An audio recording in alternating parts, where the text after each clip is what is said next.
ऐक्य भावाची अंजुळे सर्वेंद्रिय कुडमुळी भरूनिया पुष्पांजुळी अर्घ्य देऊ अनन्य दके धुवाटा वासना जे तन्निष्ठ ते लाविले से बोट चंदनाचे प्रेमाचे निभंगारे निर्वाळूनि नूपुरे लेवऊ सुकुमारे पदेतिये गणावली आवडी अव्यभिचारे चोखडी ते घालू जोडी अंगोळिया.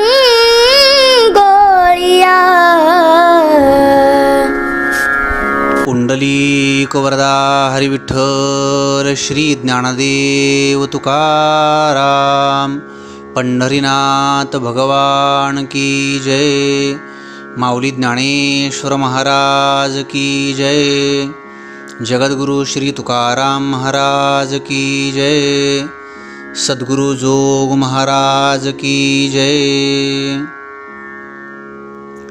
वैकुंठवासी हरिभक्तीपरायण गुरुवर्य मारुतीबुवा गुरव आळंदीकर यांचे जीवनचरित्र.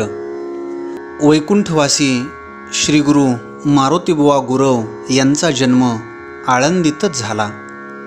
पूर्वी गुरव हे ज्ञानेश्वर महाराजांची नित्य पूजा अर्चा करीत असत.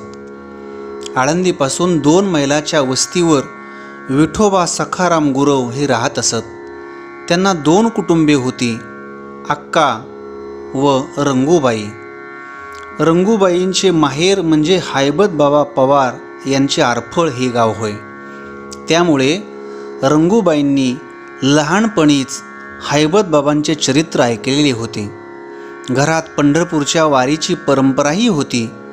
रंगूबाईंना 2 मुले, पहिला मारुती व दुसरा बाबूराव, आणि 2 मुली, पहिली मथुराबाई व दुसरी काशीबाई, अशी 4 अपत्ये होती. यामध्ये मारुतीबुवांचा जन्म शके 1807 दिनांक 10 जून 1885 रोजी झाला.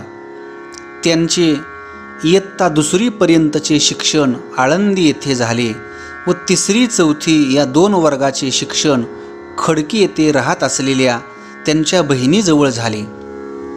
पुन्हा आळंदी येथे 5वी इयत्तेचे शिक्षण पूर्ण करून शालेय शिक्षण बोवांनी सोडून दिले. लहानपणी बोवा घरी कधीच झोपले नाहीत. ते ज्ञानोबरायांच्या मंदिरातील सभामंडपात झोपत असत. त्यामुळे माऊलीच्या मंदिरात रात्रीची होणारी शेजारती व पहाटेची काकडारती त्यांना पाहायला मिळत असे. हायबत बाबा यांचा शेजारतीनंतरचा पहारा त्यावेळी नारायणबुवा आरफळकर, नारायणबुवा आंधळे, बापूराव मोडके इत्यादी मंडळी करत असत. त्यांचा व बुवांचा चांगला स्नेह जमला होता. त्यामुळे तेही रात्रीचा पहारा घेत असत. हैबतराव बाबांच्या नित्यपाठात असलेल्या मालिकेवरून ते भजन करीत असत. याबरोबरच वेदशास्त्र संपन्न लक्ष्मण सदाशिव प्रसादे यांच्या घरी नारायण काका नावाचे थोर विद्वान राहत असत.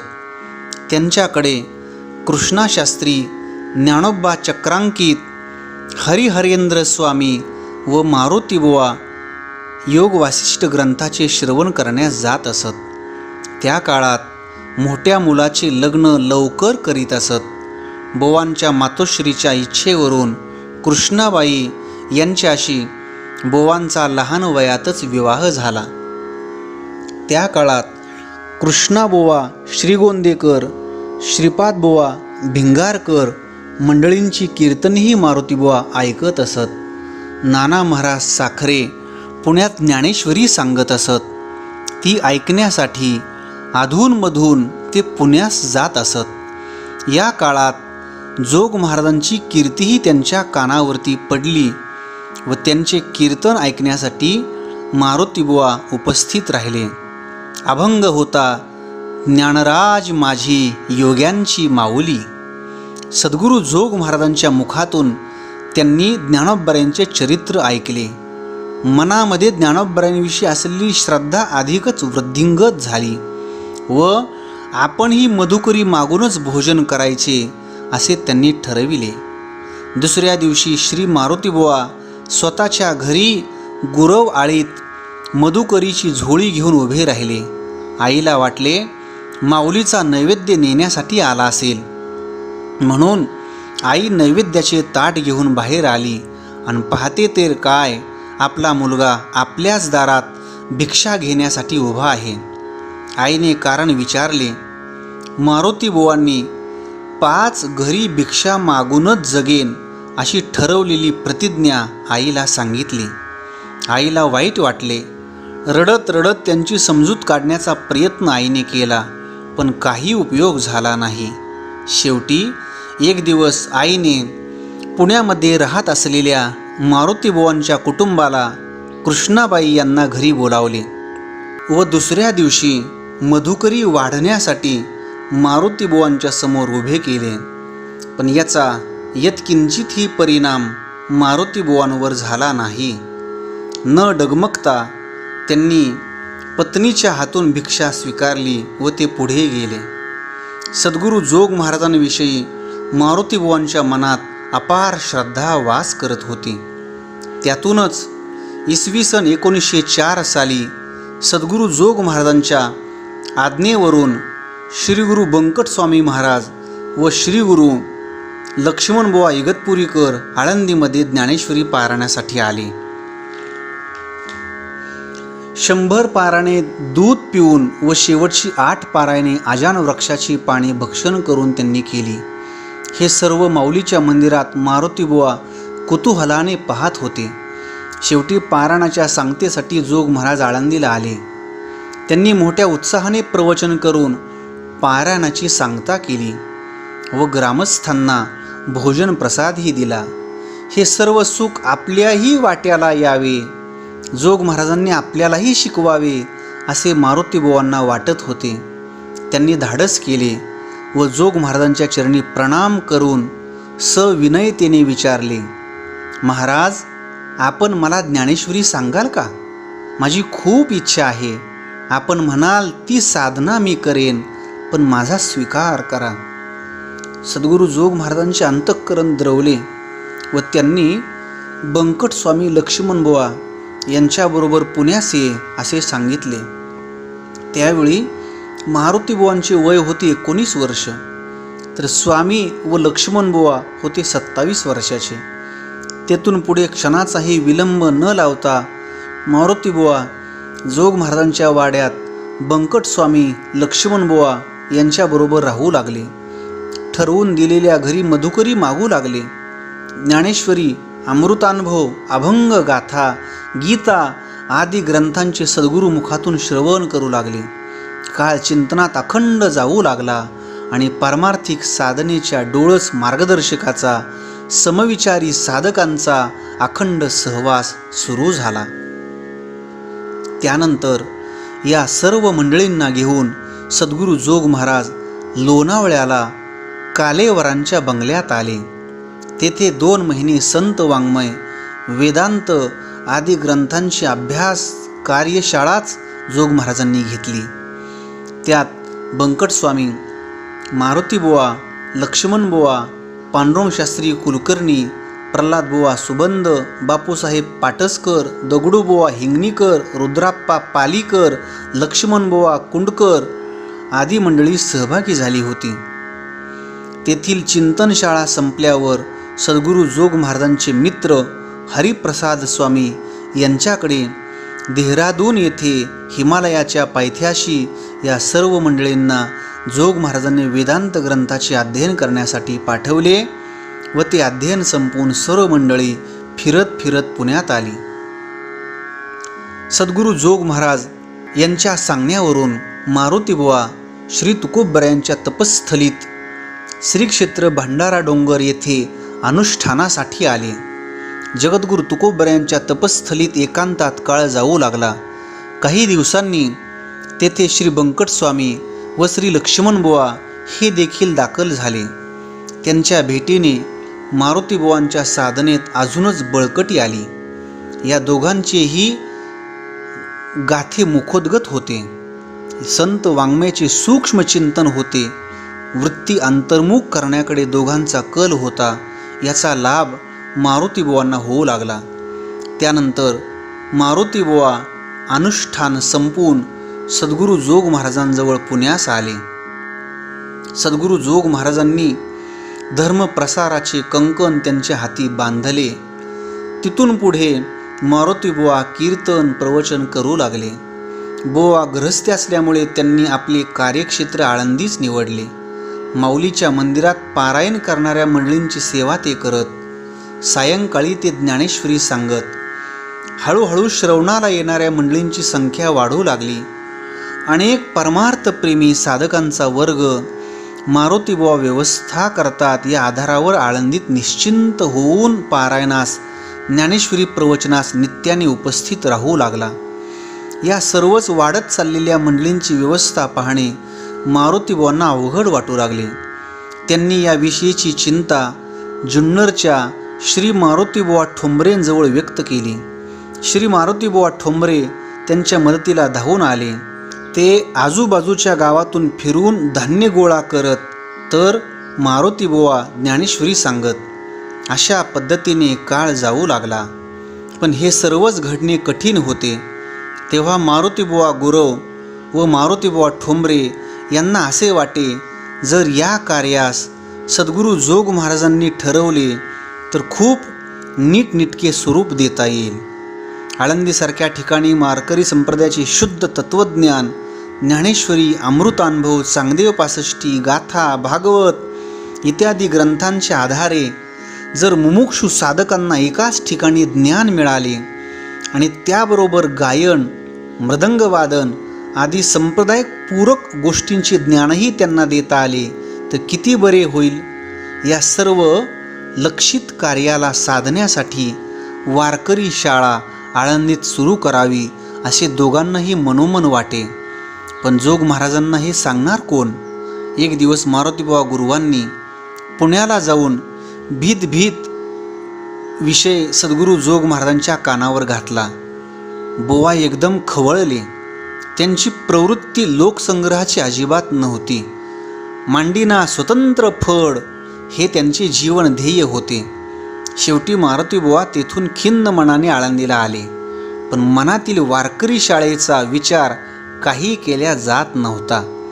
पुन्हा मारुतीबुवा ठोंबऱ्यांजवळ विचार करून आपण सद्गुरू जोग महाराजांच्या जवळील सर्व शिष्यमंडळींना, प्रेमी मंडळींना हा विषय पटवून देऊ व मग त्यांच्याकडून हळूहळू सद्गुरूंचे मन या कार्यासाठी वळवू असे ठरले.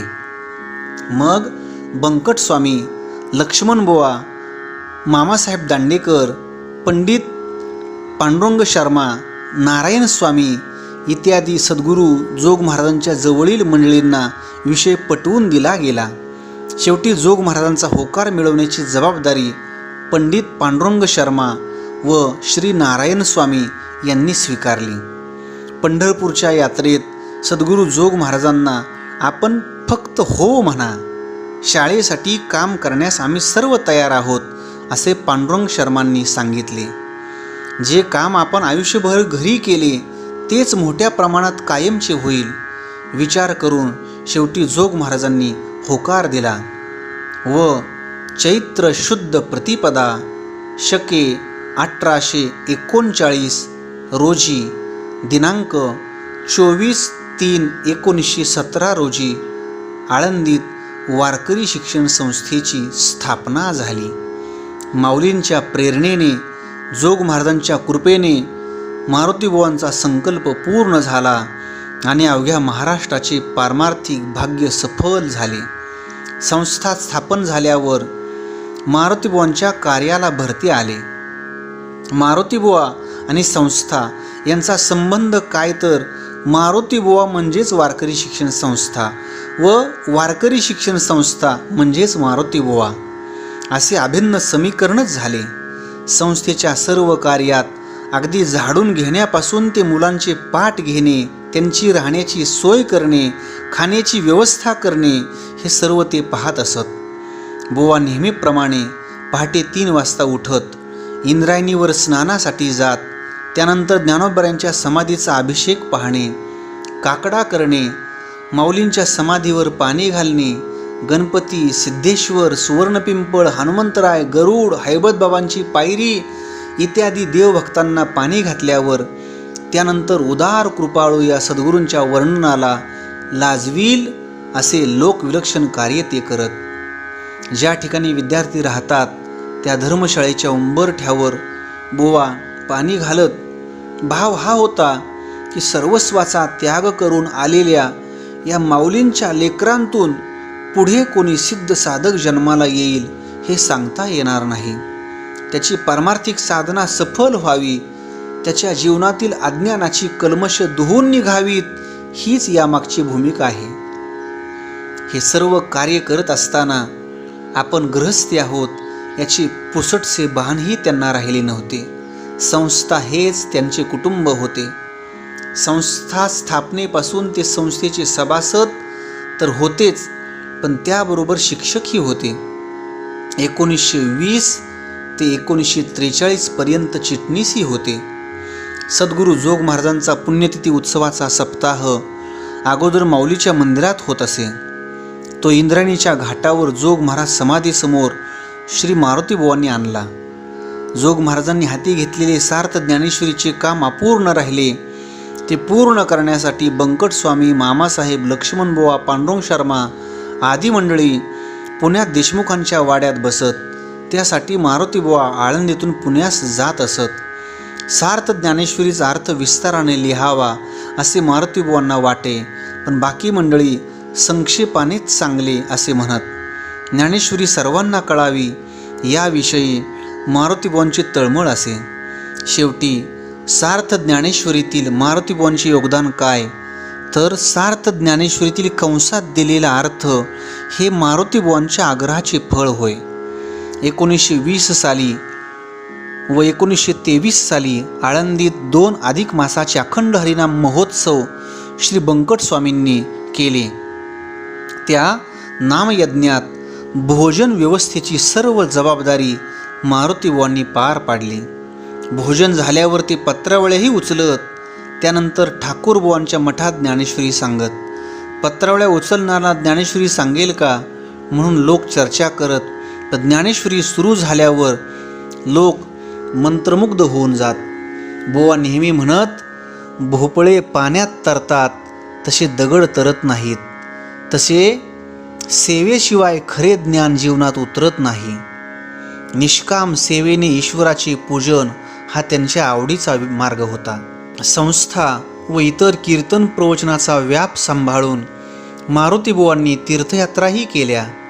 ओंकारेश्वर, प्रभास क्षेत्र, सोरटी सोमनाथ, सुदामापुरी, मूळ द्वारका, गोमती द्वारका, बद्रीनाथ, केदारनाथ, इलाहाबाद, अयोध्या, गोकुळ वृंदावन इत्यादी तीर्थक्षेत्राचे दर्शन त्यांनी केले. पण विशेष असे की प्रवासात ही ज्ञानेश्वरी सांगणे चालू असे. बुवा लहानपणापासून ज्ञानोबरांच्या पालखी सोहळ्यात पायी वारी करत. पालखी संध्याकाळी मुक्कामाला पोहोचल्यानंतर ती शितोळे सरकार घोडेवाले यांच्या तंबूत ज्ञानेश्वरी सांगत. त्यांच्या ज्ञानेश्वरी श्रवणासाठी खूप गर्दी होत असे. पुढे काही दिवसांनी ते हरिभक्तीपरायण हुलकुद्रे मास्तर यांच्या तंबूत ज्ञानेश्वरी सांगत. पंढरपूरला गेल्यावर ते मामलेदार कचेरी शेजारी तापकीर बुवांच्या मठाशेजारील एका धर्मशाळेत उतरत. बंकट स्वामींच्या मठात आषाढ शुद्ध त्रयोदशीचे कीर्तनही ते करत. पंढरपूरची यात्रा संपून माघारी येत असताना फलटण मुक्कामी श्री विठ्ठल मंदिरात ते ज्ञानेश्वरी सांगत. एके दिवशी चिंचवडच्या देशभक्त घारे शास्त्रींनी मारुतीबुवांची भेट घेऊन त्यांना देहू क्षेत्राच्या पारमार्थिक विकासाकडे आपण लक्ष द्यावे अशी विनंती केली. त्यांना मारुतीबुवांनी आश्वासन दिले, पण आपण देहूची महिनावारी सुरू करू असे सांगितले.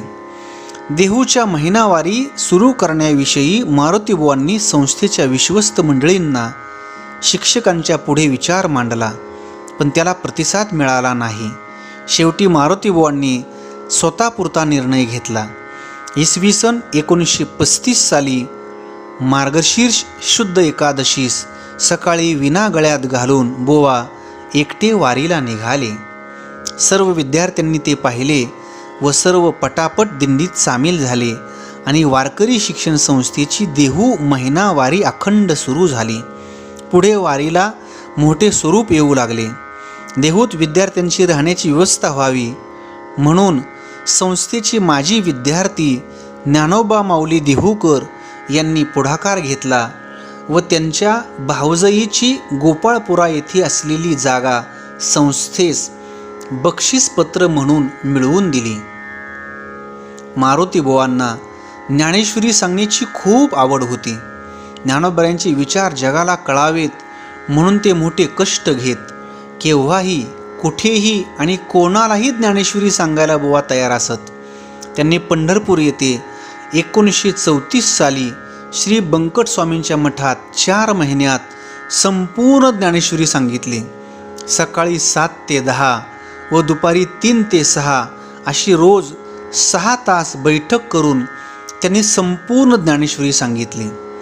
इसवी सन 1939 साली 50 साधकांना बरोबर घेऊन भंडारा डोंगरावर 2 महिन्यात संपूर्ण ज्ञानेश्वरी सांगितली आणि त्याही वेळी 6-7 तास 7-7 तास ते बैठक करत. पुन्हा 1940 साली ज्ञानेश्वरीच्या जन्मस्थळी 2 महिन्यात संपूर्ण ज्ञानेश्वरी सांगून संपविली. इसवी सन 1922 साली काही कारणास्तव तत्कालीन सरकारने गुरव लोकांना पकडून नेण्याचा आदेश दिला आणि मारुतीबुवांना खेडच्या तुरुंगात नेण्यात आले. दुपारची जेवणाची वेळ झाली. मारुतीबुवा जेवायला तयार नव्हते. अधिकाऱ्याने कारण विचारले.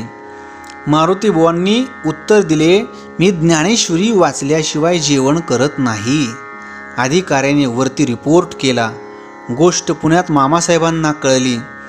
मामा घाईघाईने खेडला आले व अधिकाऱ्याची समजूत घालून मारुतीबुवांना ज्ञानेश्वरी वाचायला सांगायला व मधुकरी मागायला परवानगी मिळवून दिली. मारुतीबुवांना आनंद झाला. ते कायद्यांना ज्ञानेश्वरी सांगायला बसले. थोड्याच दिवसात त्यांची मुक्तता करण्यात आली. तेव्हा अधिकारी, कैदी या सर्वांनीच अश्रुपूर्ण नेत्रांनी त्यांना निरोप दिला. सद्गुरू जोग महाराजांच्या समाधी समोरून जाताना, इंद्रायणीच्या पुलावरून जाताना बुवा चपला हातात काढून घेत होते. त्यांच्याजवळ घड्याळ नसे.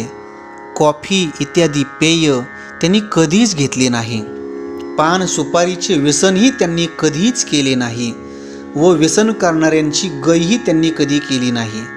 जे लोक स्वभावाने कडक असतात त्यांच्या पोटात दया व कृपा असते असे ते म्हणत. दिवाळीच्या सणास मुलांना ते फराळाचे पदार्थ वाटत. खानपान व संगत हे विशेष सांभाळले पाहिजे याविषयी त्यांचा विशेष कटाक्ष असे. इसवी सन 1942 साली वारकरी शिक्षण संस्थेचा रौप्य महोत्सव संपन्न करण्याचे ठरले. अध्यक्षस्थानी बंकट स्वामी होते, पण त्यांची प्रकृती अस्वस्थ असल्यामुळे स्वामी पंढरपुरी पडून होते. रौप्य महोत्सवाच्या कार्याचा भार सर्व मारुतीबुवांवर पडला. उत्सवासाठी लागणारा निधी गोळा करण्यासाठी बुवा कराड, खानदेश, संगमनेर आदी परिसरात फिरले. रौप्य महोत्सव चैत्रात न करता जोग महाराजांच्या पुण्यतिथी उत्सवातच माघशुद्ध चतुर्दशी असा 2 दिवसाचे करण्याचे ठरले. अध्यक्षस्थानी होते श्रीमंत राजेसाहेब निंबाळकर फलटणकर. उत्सव मोठ्या आनंदात पार पडला. या काळात मारुतीबुवांची प्रकृती फारच क्षीण झाली होती. 1942 सालचा इगतपुरी येथे केलेला अधिक मास संस्थेचा रौप्य महोत्सव, सदैव ज्ञानेश्वरी सांगण्याचा ध्यास या सर्वांचा विपरीत परिणाम त्यांच्या शरीरावर झाला होता. चैत्र शुद्ध प्रतिपदेस महात्मा नस्तुमाम पार्थ या श्लोकावर श्री गुरु मामासाहेबांनी प्रवचन केले. हे प्रवचन ऐकायला मारुतीबुवाही बसले होते. दुपारी मामांच्या आग्रहास्तव मारुतीबुवांनी तरी जयाचे चोखटे मानसी या पहिल्याच ओळीवर प्रवचन केले. प्रवचन झाल्यावर मामासाहेब बुवांच्या खोलीत गेले व म्हणाले, बुवा, आपण जोग महाराजांचे फार ऐकले आहे. मी तेव्हा शाळेचा विद्यार्थी होतो. आपल्यासारख्या वडील गुरुबंधूंची ऐकतच राहावे असे वाटते. हेच प्रवचन मारुतीबुवांच्या आयुष्यातील शेवटचे ठरले आणि ज्ञानेश्वरीच्या महाप्रवक्त्याच्या वक्तृत्व शक्तीने पूर्ण विराम घेतला. मामासाहेबांनी त्या काळचे सुप्रसिद्ध डॉक्टर भडकमकरांना प्रकृती तपासणीस बोलावले.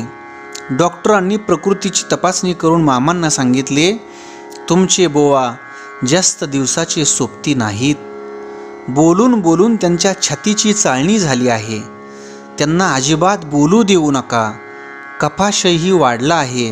मामांनी ताबडतोब श्री गुरु लक्ष्मण बुवांना बोलावून बुवांच्या तब्येतीची काळजी घेण्याविषयी सूचना केल्या. गुरुवर्य नतुसिंग बाबाही वैकुंठवासी कृष्णदेव मुंढे मारुतीबुवांच्या सेवेत राहत. सायंकाळी मारुतीबुवांच्या शेजारच्या खोलीत श्री गुरु लक्ष्मण बुवा ज्ञानेश्वरी सांगत. प्रमाण आठवले नाही तर पलीकडून मारुतीबुवा प्रमाण सांगत. बुवांनी रक्त ओकेपर्यंत ज्ञानेश्वरी सांगितली होती. ती ज्ञानेश्वरी बुवांना गप्प बसू देत नव्हती. शेवटी लक्ष्मण बुवा खाली जाऊन ज्ञानेश्वरी सांगत.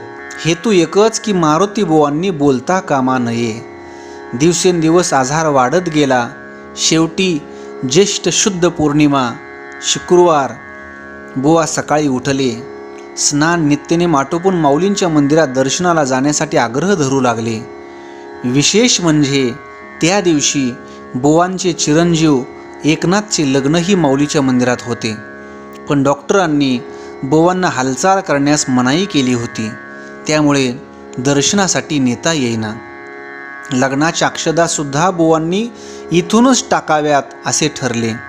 ठरल्याप्रमाणे 10 वाजता लग्नाच्या वेळी नगारखान्यातील डंका वाजला आणि बुवांनी अक्षदा टाकून मी नाथ्याच्या ऋणातून सुटल्याचा निश्वास टाकला.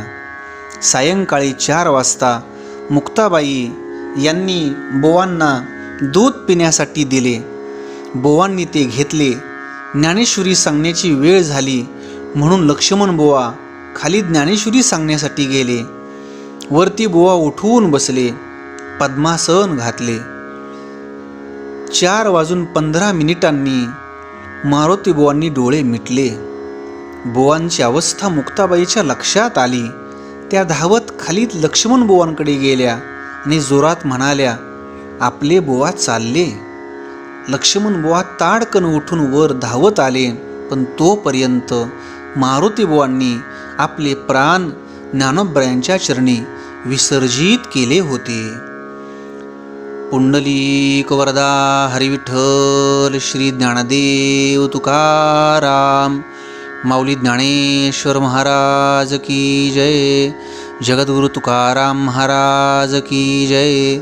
सद्गुरु जोग महाराज की जय.